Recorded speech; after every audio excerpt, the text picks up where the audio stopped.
Hey, Ovince, how are you, man? First of all, how is this camp going at heavyweight? Any differences you notice getting ready for a heavyweight fight as opposed to a light heavyweight bout?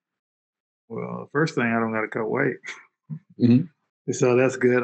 But everything is good. I found out about the fight 2.5 weeks ago. So you just basically just slight changes here and there. But other than that, we have a solid game plan. As long as I stick to it, I'll be fine. Yeah. Training wise, do you see a difference between, apart from the weight cut, obviously, but as far as the way you feel in training, do you feel differently training for heavyweight than you do for light heavyweight?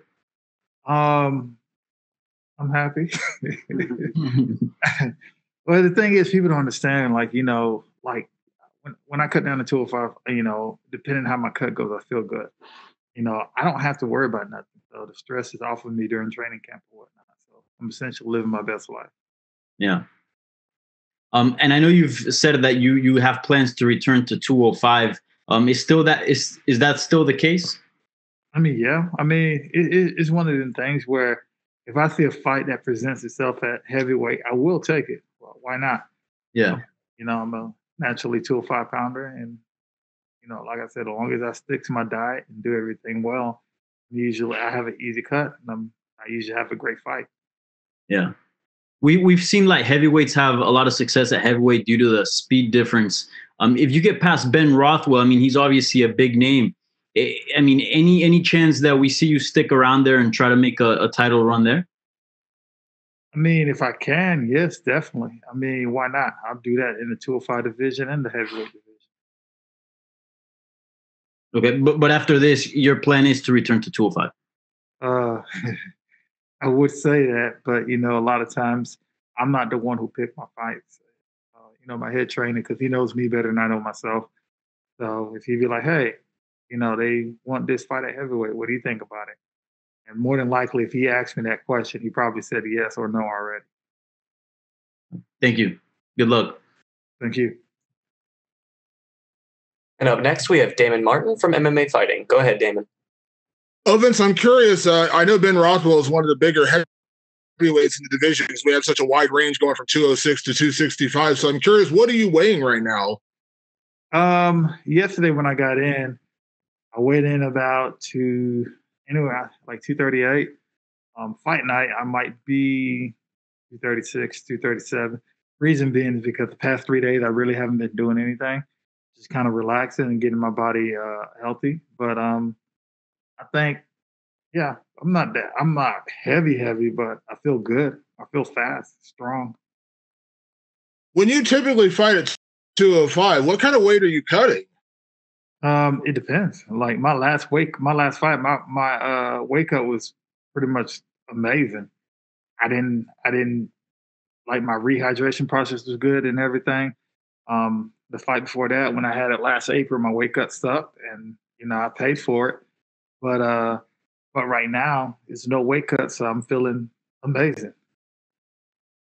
We have seen a lot of guys move up in weight and find success in different weight classes. We see it with guys like, Robert Whitaker and Kelvin Gastelum moving up from welterweight to middleweight and so on and so forth. We've seen mixed results going from middleweight to light heavyweight recently, but for you, like, what is it, not having to go through that weight cut, not having to kind of kill yourself to get down to 205? Like, obviously this is your first fight, in this division in the UFC, but like, if you feel good here, is that kind of the key? Like, you could stick around because obviously it's healthier and you seem happier than I'm sure you would be 2 days away from cutting down to 205 right now. Oh yeah, definitely. But still, though, the heavyweight division is just like, with me right now, you would probably call me a tweener right now between the heavyweight division and the light heavyweight division. And sometimes some of the guys within the heavyweight division right now, you look at them and be like, "Oh, okay, I can get him, I can get him, I can get him." But then after that, you start getting into that margin of the top five or whatnot, and you start kind of scratching your head and be like, "Well, it'll be a good fight, but it's not going to be like it'll be more of a concerning fight." And then you get down to a 205 division or whatnot. It's just like, as long as I come in healthy, as long as I come in, with a good weight cut, I know I can beat pretty much everybody in the 205 division. Ben had said a couple of weeks ago that he felt like some of the guys from light heavyweight moving up to heavyweight, felt like maybe the heavyweight sucked. Like there was easier pickings at heavyweight, maybe not as technically skilled as some of the other divisions. I know you're not a trash talk guy, but do you feel that way? Are there easier pickets at heavyweight, or was this really just a matter of circumstance where obviously you weren't going to cut down to 205 on short notice, and this was just a good opportunity? I mean, whether it's short notice or not, like for me, even within my fight, I was supposed to fight on the 25th of April. Even with that fight, 2 weeks out before that fight, I was floating around 227. So the weight cut was going to be essentially easy for me. It's not that the 205, I mean, the heavyweight division is weak. It's not weak by any means. I mean, sure, you look at guys like Francis Ngannou. He touch you, he's going to bury you. Not put you to sleep, but he's going to bury you. It's not it's not weak at all because you don't know what can happen. One punch can change the effect of a whole fight. So I don't consider that to be a weak division. I mean, would it make me? Would I have an advantage within the heavyweight division? I think so. Yeah. Speed. I think a lot of heavyweights won't realize. Okay, even though I'm going up, you might be a little stronger than me, but you're not going to be much stronger than me because I've been in the college weight room pretty much all my life. I mean, I still keep that work ethic or whatnot. So if you lock up with me, you're going to be like, okay, I don't think he's your typical 205 pounder.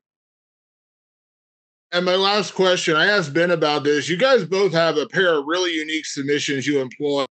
For him, it's the go-go choke. Obviously, everyone knows you with what we are now calling the Von Preux choke. Obviously, this is a mixed martial arts fight, but would you welcome those kind of grappling exchanges just because both of you guys have those kind of rare, submissions that you both have been able to pull off in the past? You with your choke, and obviously him with that go-go choke. Man, look, I have no business being under Ben. So at the end of the day, it's just like me welcoming my submissions or whatnot is going to be anything that I can be in top position, whether it's side mount, half guard, or guard. But me up under him is a no-no for me. Thanks, Ovince.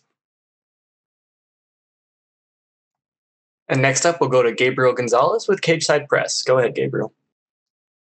Ovince, one of the weird things about this is that, the mask is a little bit of a fashion statement. It's a way to express yourself. Who's that on your mask? Is that the Joker or is that something else? No, it's actually the middle part of the Haitian flag, the palm tree, and you got cannons, the drum, and the flags in the background. And in the bottom, right here, it says, the union makes the force. Gotcha. Yeah, the crease messed with me a little bit. A key question, and I understand that you don't want to reveal the secrets. How do you pull off a good Von Preux choke? My wrestling coach, John Liberante, his dad always say, put yourself in your favorite position. And that's what I do. It's ridiculous. Like when even my coach, Eric Turner, said it, it's just like when you have a certain submission and whatnot, and I have like 2 or 3 pretty much submissions that I get all the time, and I can get them from practically anywhere. Auto submission, I put it down in a funnel, and I put you in my world and put myself in my favorite position. I feel comfortable there. I know what I can do from there. And usually, if somebody feels uncomfortable, it's not gonna be a matter of what he can do. It's gonna be a matter of when I'm gonna get the submission. I know you said it's up to your team and you're coaching everybody if you stay at heavyweight. But when you think about possibly being there, I mean, we had a fight just 2 nights ago. You got Francis Ngannou doing work. You got guys like Stipe Miocic out there. What are your thoughts of hey, being in this land of the big guys going forward, possibly? I mean, like I said before, I'm used to pushing around big guys. I'm used to being around big guys and whatnot. But like I said too, the thing about being around them too, they have a lot of power. So it's going to be one of them things that I need to watch out for. Last one for me. Obviously, you guys are going to be quarantined in the hotel. Have you thought about what your next 50 hours or so are going to be before your fight in terms of what you're going to do with this setup? Eating good. Just basically eating good, training, feeling good while I'm training. So pretty much it. Hey, thank you, OSP. Thank you. Thank you, Ovince. That's all the time we have. You are good to go, sir. Thank you, sir.